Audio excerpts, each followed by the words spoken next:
Dit zijn de jonge gezichten van Zuid Afrika.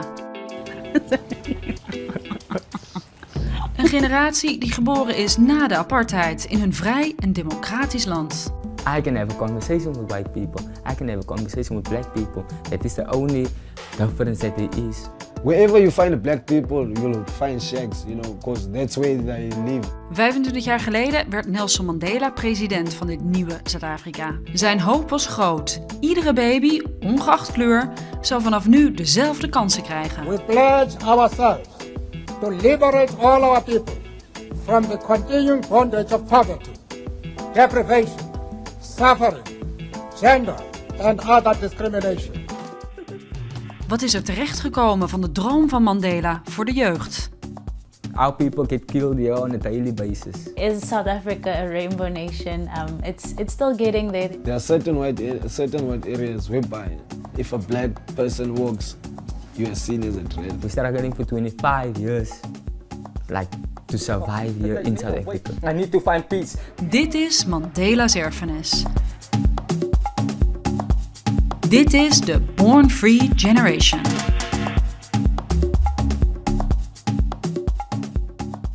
My name is Nell Butelezi. My name is Mikey MJ. My name is Ozosipe Mpongozo. And I am a born free from South Africa. I don't feel born free because I feel like nothing has changed over this 25 years. I feel born free because I can go wherever I want to go in South Africa. Because I have many more things that older generations didn't have.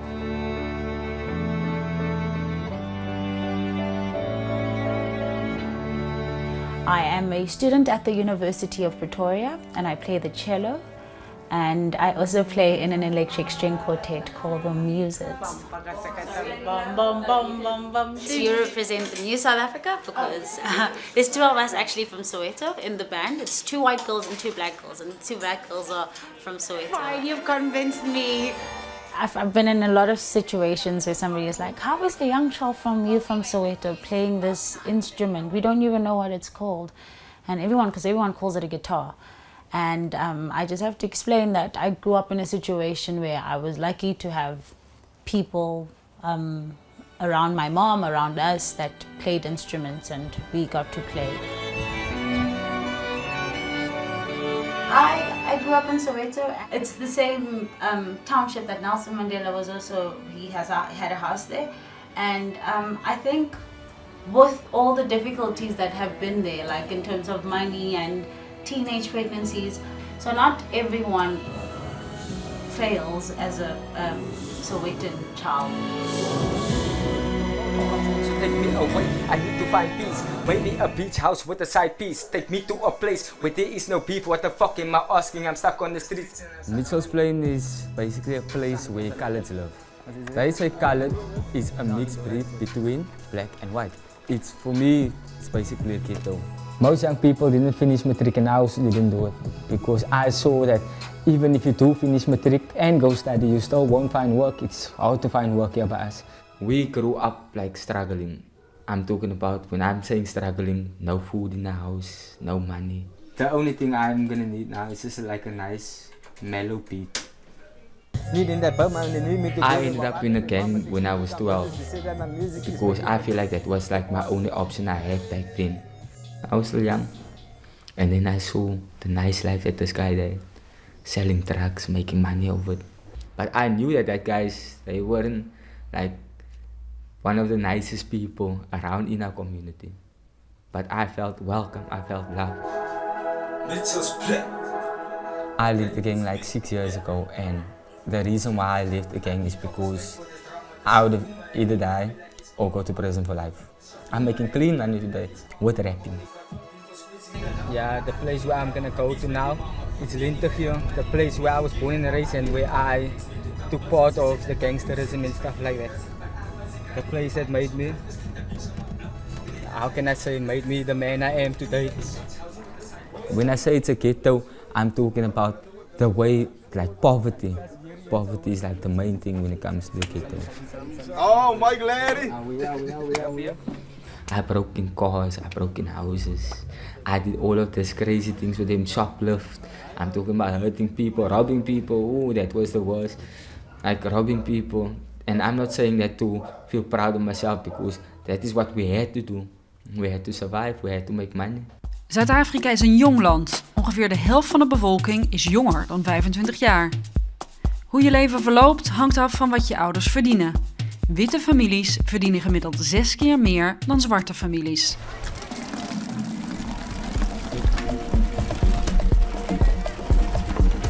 I live on my own, in this 3x3 shack, So we don't have running water in our houses, anything like that, The taps are outside, the toilets are outside, we share them.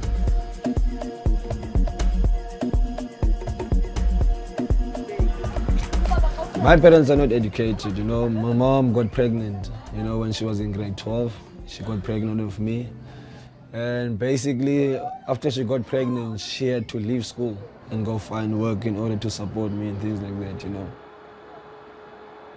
Although, she did not have money, to put me in these fancy schools and like that, But she had love, Psychology was one of my things which I wanted to do, and social work. Varsities and colleges nowadays are way expensive, So, yeah, I dropped out, I went to look for a job. I went to a youth academy. They've put me into an internship, which is a 1-year internship, which I'm busy with currently. Het aantal zwarte studenten stijgt, maar slechts 5% haalt uiteindelijk een bachelordiploma. Een derde van de jeugd gaat niet naar school en heeft ook geen baan. Yeah, there are youngsters who are in school, but the majority of them are just out in the streets, they're basically doing nothing with their lives, And that's one of the major problem which we have, not only in Imizamo but in the entire South Africa.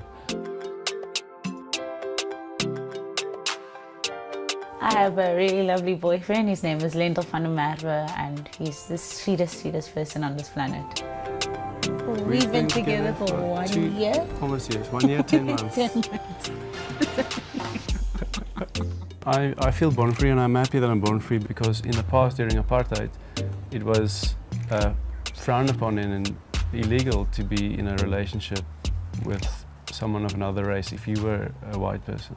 I have dated people outside of my race. I've dated an Asian guy before, and I've dated a black guy before, and now... I haven't. This is my first interracial relationship.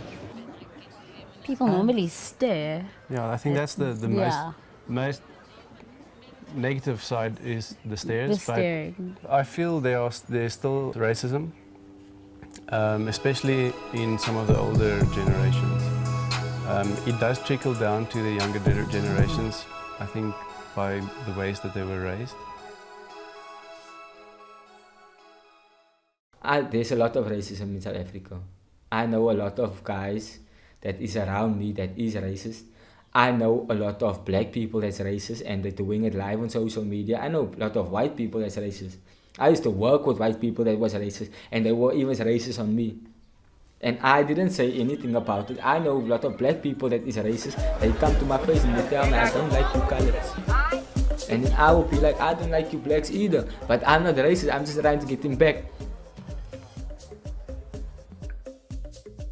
We still have that mentality in our minds, white people are superior and we are inferior to them, Yeah, when you walk in the streets of the white areas, you'd find an ADT guard pausing you maybe 4 times, so they just want to see where you're going, basically tracking you, or they'll ask you where you're going, things like that. So yeah, we are free, but not really free, we are free to a certain extent. Guys, please have some chicken strips, Tamlin. Shrimps. Black-born fees and white-born fees. I think more for black-born fees, we do get a chance to go further, but I still don't think it's equal. I have to take care of myself. I have to take care of my family. If my brother needs something or my cousin needs something for school, they call me and I have to give them the money or send it to them. Or white parents of the born fees have money, and the black parents of the born frees are still dependent on the born frees to go through week by week, month by month. As I'm standing here looking on the other side of the mountain, I see nice houses with big land and swimming pools. While when you look on this side, what you only see is just a bunch of shacks, you know. The majority of people living on the other side of the valley, the majority of them are white people. And the majority of people living in IY, like where I'm standing now, is mostly black people. I think they inherited what they have from their forefathers, you know, due to the colonization that was happening back in the years of apartheid, you know. And since black people were oppressed at that time and they were like forced to live in these small spaces and stuff, you know, it still has an impact on our lives today. Tijdens de vorige verkiezingen stemde 30% van de Born Free generatie. De vrees is dat deze keer nog minder jongeren naar de stembus gaan. I never voted. Because I don't see the point of being voting. Especially as youngsters. I don't believe our voices are being heard, you know. I am going to vote, but I'm only going to vote for the least I can't even say that. They're all corrupt and you just want to vote for the one that does the least corruption. I never voted in my life and I didn't feel like I need to waste my time voting because I think that is also like a corrupt. It's like a whole corrupt thing. It's like a whole corrupt thing. So for me, I won't vote, ever. I do have a strong belief that the future South Africa will be different to what we have now. Like for instance, sharing the toilets and things like that. I don't want my children to face the same challenges, you know. I just want to tell them, okay, this is how I grew up, you know, and then they must be living a different life. We don't have like proper school, no proper tools for us to go ahead in the future, like to make a better future for South Africa. I feel like we're still stuck. We're still stuck because we can't do whatever we want to do. I know I speak for a whole lot of other colors here in our area, in our South Africa. We're not born free. Maybe the country needs more time so that maybe the next generation is the one that sees, or the one that won't blame everything on race. And this can only happen if we don't leak it to the next generation. The interracial couples are the glues between the two different races, and it's just going to bring everyone together. There's going to be just one color because everyone's going to be caramel colored soon.